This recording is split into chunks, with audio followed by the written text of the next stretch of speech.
It was nothing short of chance that separate events were beginning to unfold and collide just outside the Whiteley mansion. Akachi?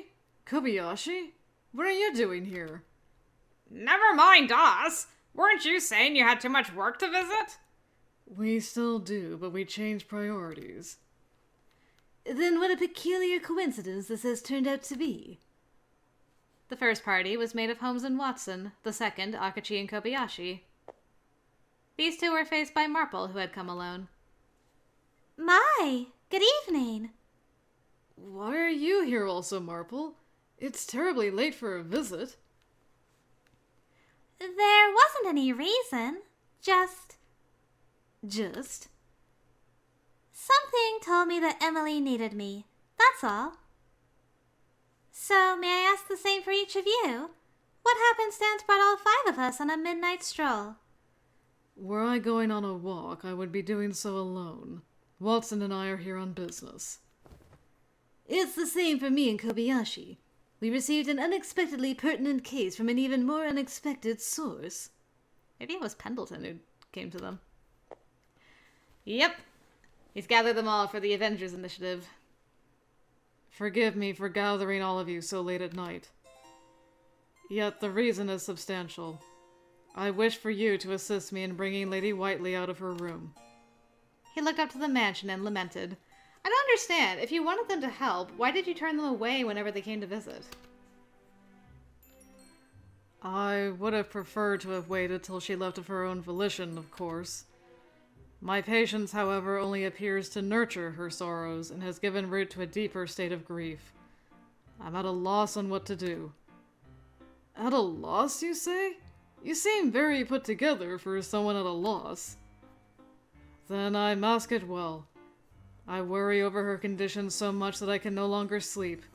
I've had to resort to drinking ginger tea every single night for my health. What a coincidence. Mr. Mackenzie's also drinking ginger tea. Small world. 4 separate parties became 5 when a new, unexpected figure charged into the scene. Her hair, a distinctly mint shade, swayed to the wind as she raced for their attention. Very mint. If it isn't Hudson, are you here by Pendleton's invitation as well?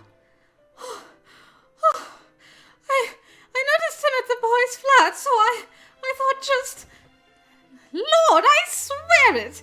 Next time you try to leave me out of your plans, you'll be getting a plate of burning hot scones in your mouth. You appear to be misunderstanding something, Hudson. We came here after receiving a job from a client. I would refuse this sort of nonsense were it a favor, but it is work, so here I am. I can't believe Pendleton actually has to pay you to come and do this, Holmes. You seem plenty happy for this nonsense to me. Get him, Kobayashi. He is. It's simply too much for him to say yes like any normal bloke. Since we're here for work, do you have a plan in mind, Holmes? Of course. I like that Akachi and Holmes are all business. Holmes nodded firmly and looked to Pendleton. Permit me to confirm the details once more, sir. You wish for us to force Miss Whiteley from the mansion by any means necessary. Is that the short of it? I mean, if that's really what Pendleton wanted, he should have found Lupin. Because Lupin would just have come in through the window, picked her up, scooped her up, out the window they would have gone, and she's out of the mansion. Did it. I could not make it more plain. Please do.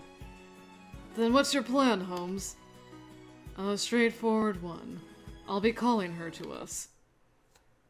You remember what happened the day we met her, of course, don't you? The boy detective smiled with no trace of fear. Watson was visibly shocked by this, and still moments later was wholly wondering if his perceptions were misplaced. You aren't considering... If she doesn't want to come out of her room with how things are now, then we must create a reason so she does want to. Have you prepared what I asked of you, sir? Indeed. Use as much as you like. Yeah, this is the cat stuff, I swear. Moments later, a large jumbled pile of straw was set before the mansion's front. I'd give you a hand, but I don't have a clue what you're doing. Why all this straw? You'll see in a minute. Has the inside of the mansion been prepared then? Down to the very last detail. All the servants are outside, so only Lady Whiteley remains. You have my thanks. Then, let us begin. Holmes worked first to organize it into a proper bundle before setting it alight. What? What are you doing, Holmes? You can't start a fire here! Could you be? It's not cat powder, but she ought to be drawn out all the same. You're treating her like a cat. Holmes! The fumes were dwarfish in its first minutes, then they rose with increasing rapidness. Do you think it might not be traumatic for her to see smoke around the mansion that burned down when she was a child the night her parents were murdered in front of her? Holmes? The smoking bundle was picked up and taken to the back in haste.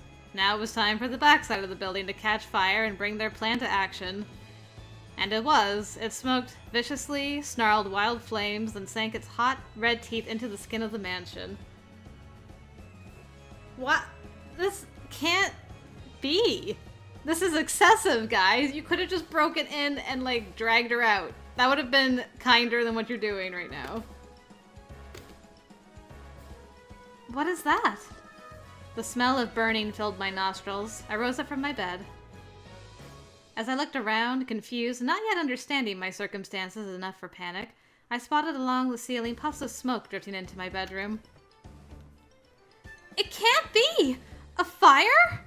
Smoke. Smoke was above me. The sight caused my body to tremble and cold sweat to form instantly. My chest caved into itself from how quickly my heart was fevered into panic. I don't understand. I need to get out of here. I willed myself to the door, much as my legs wished to give way, and clamped my hand on the door handle. No! The door was opened, and smoke lunged towards me, through me, in the form of a giant black wave that spread faster than I could think. My entire field of vision was clouded by darkness. Most deaths by fire are from carbonic oxide poisoning. I need to get out of here before I breathe in too much. But... My body could no longer move.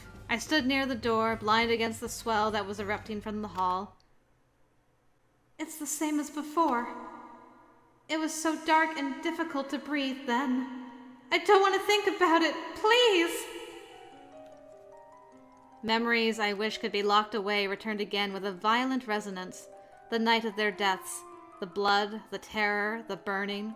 The unique smell of human bodies as their flesh cooked till bones remained. No! I let out a scream. I collapsed, for my legs could no longer support my weight. There I remained, staring into nothing, burning in my eyes, a rawness in my throat that may have bled, and a memory that brought my very soul to agony.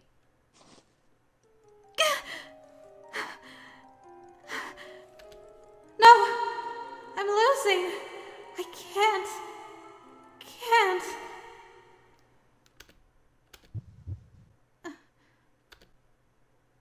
Poor Emily. Emily didn't deserve this. Emily deserved better than this.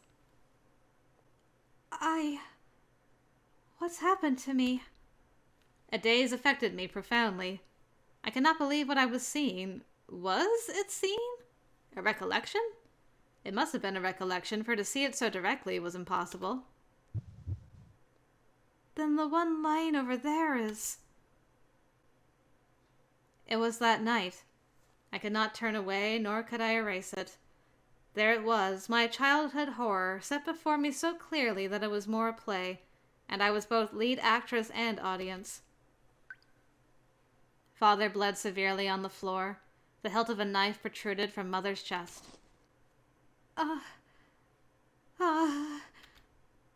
Is that... me? There was I, still a child, once ever hopeful of the future, now quivering as my fingers dug into the splintered doorframe. Now is about when Pendleton should take me away. I waited. Pendleton never appeared, as I was so certain he did in the past. In a loose, automated motion, I removed my hands from the frame to approach my father. Father! Mother! I rushed to Father to hold his hand.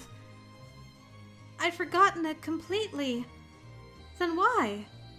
How am I now remembering this so vividly? Though his hand was wet and warm with blood, he squeezed over my whole tiny hand with all he could. So the murderer was gone by this point? Oh, they ran. They weren't going to kill you. Someone was there. I looked up, but I only caught a glimpse of them as they fled. In their hand was the murder weapon removed from Mother. The knife, with an emblem on its heel I had never seen before, dressed in the blood of my family. I can barely make that out. That symbol! I've seen it somewhere before.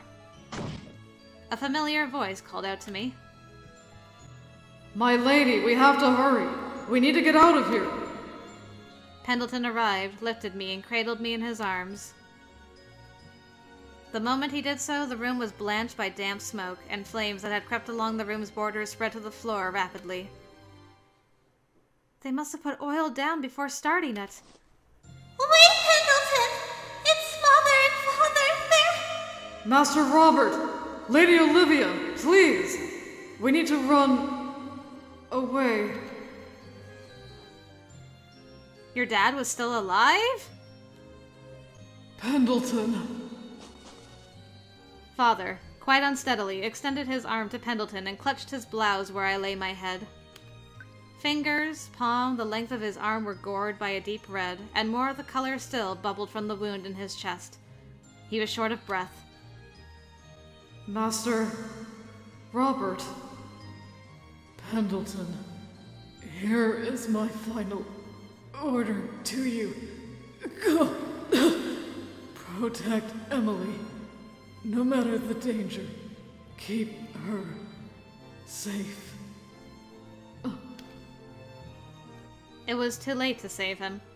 Pendleton, who loved them both sincerely as I did, could not articulate this to me. The anguish in his expression was that he could stay strong only by not speaking the truth aloud.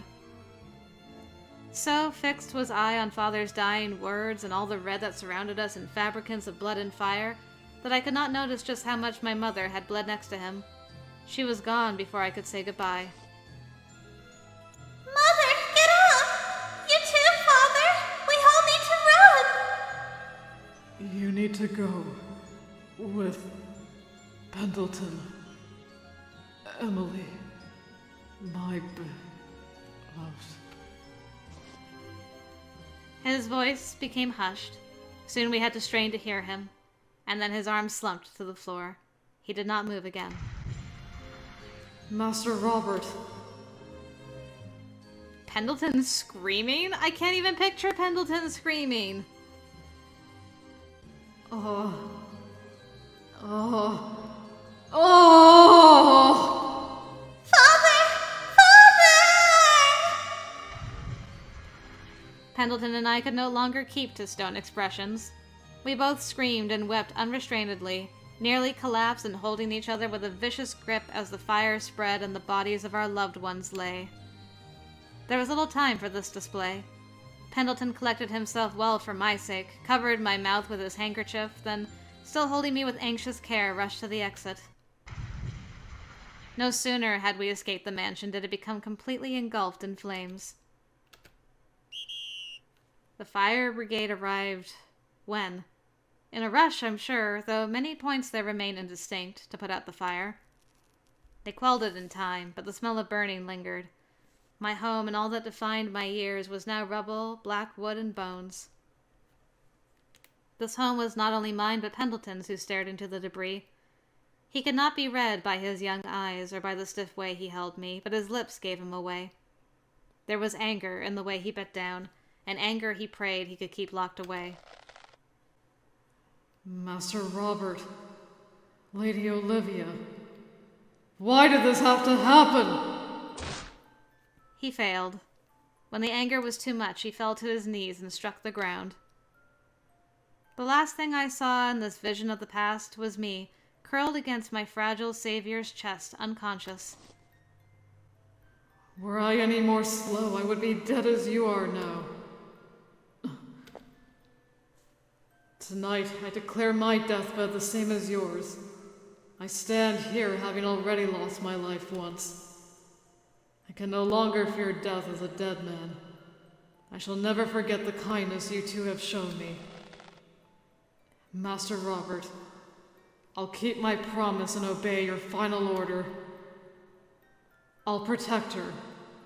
Even should death come for me again, I will protect her. Father. Mother. I awakened from my dream. My chest was sore, no doubt from inhaling the amount of smoke I did. And your friends are just letting you die to carbon monoxide poisoning. Lovely. I coughed and coughed and coughed. Lights were flickering all around me, so much so that to open my eyes was an impossible task. The only sound was my own labored breathing. What? That... a dream? It hurts. I can't move. Am I going to die here? Murdered? Here? No. I don't want that. I haven't done anything. I haven't solved anything yet. I don't want to die. Please save me. Anyone, help me. I begged quietly. Again I begged. It was the same cry, repeated so many times I lost count, till I shouted as loudly as the painful texture of my throat would permit. My arm stretched upwards as far as it could go. And then someone seized my hand. It's so warm. The stranger held my hand with an adamant grip as if to say they would never leave me. I believed it. At last the fear drained from me so that I could rest. The hungry lich who circled my body was not to be sated on this day. Thwack! A popping sensation crossed my cheek. Are you getting slapped? A hard caress? A poke? A smack? What could that have been? I opened my eyes. You all look so beautiful in the firelight of my burning house. Hi.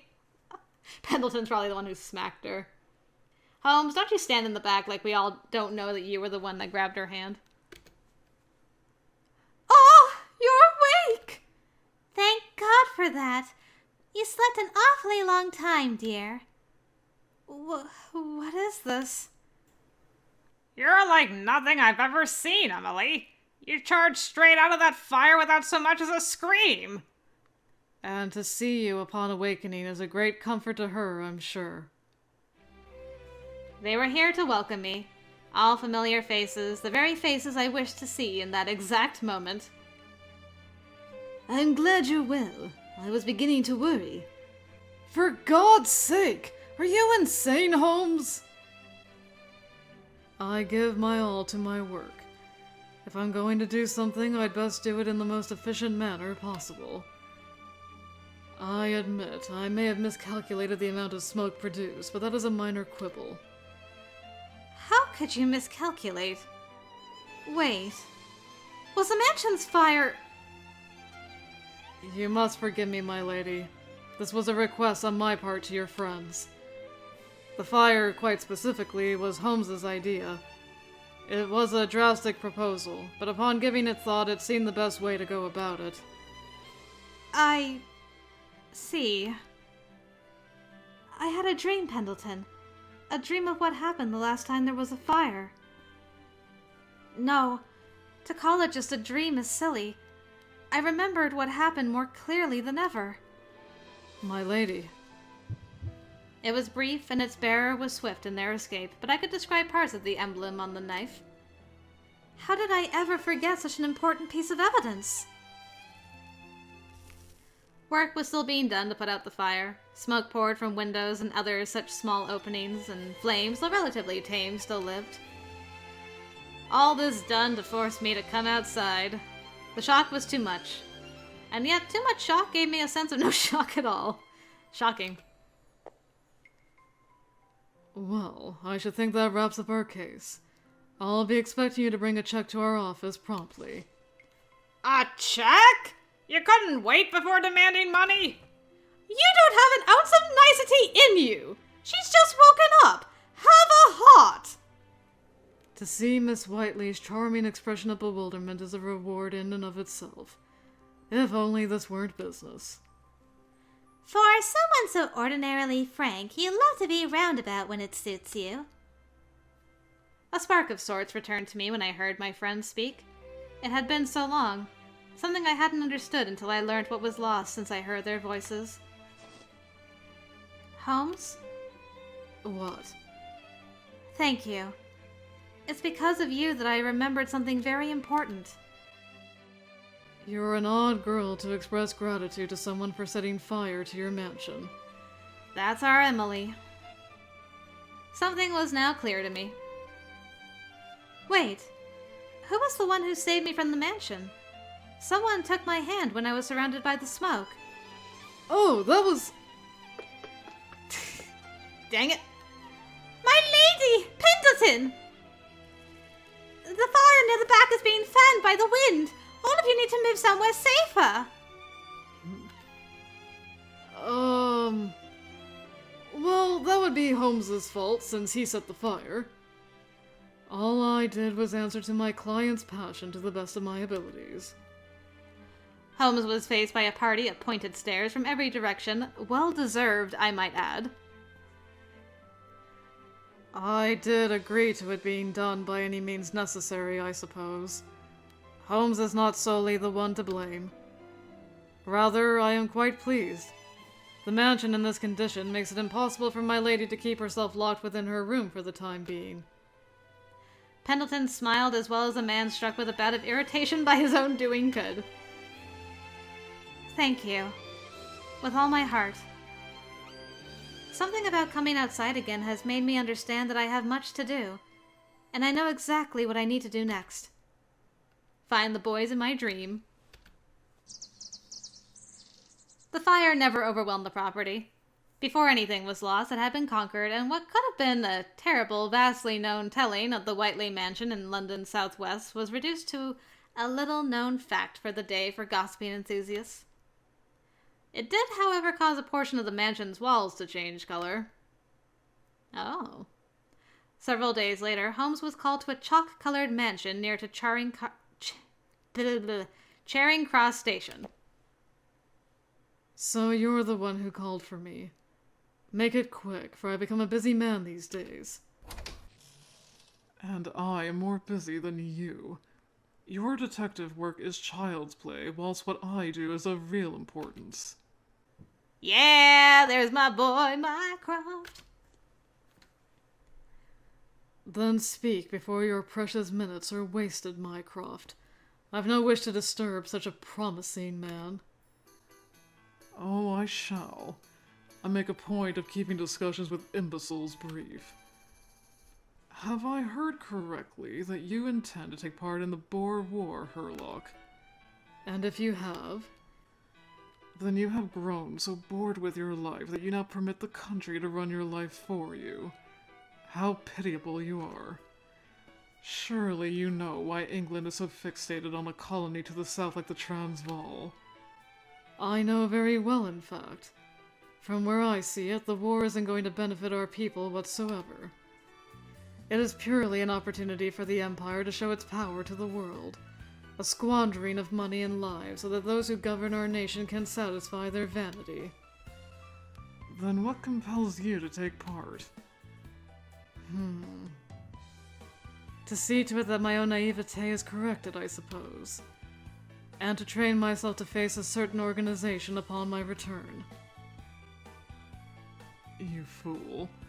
If that's all you want out of it, then you ought to come work under me. Should you accept, you'll find yourself working in the intelligence services, which protects the country more than that asinine war. I would prefer to go out in the field. To sit in a room all day playing chess would be the very definition of boredom to me. A peculiar way of putting it. Have you forgotten that I was the one who taught you how to reason in the first place? So I have. If you have nothing more to say, then I shall be off. Ah, but there is one more thing. The reason I prefer to go out in the field is so that I don't have to spend my time with you, using logic as an excuse to cower behind the scenes. Alright, boy's got some strong feelings about Mycroft. He then retired, closing the door behind him with a forced bang. Family get-togethers must be so fun at the Holmes household. Dear, dear.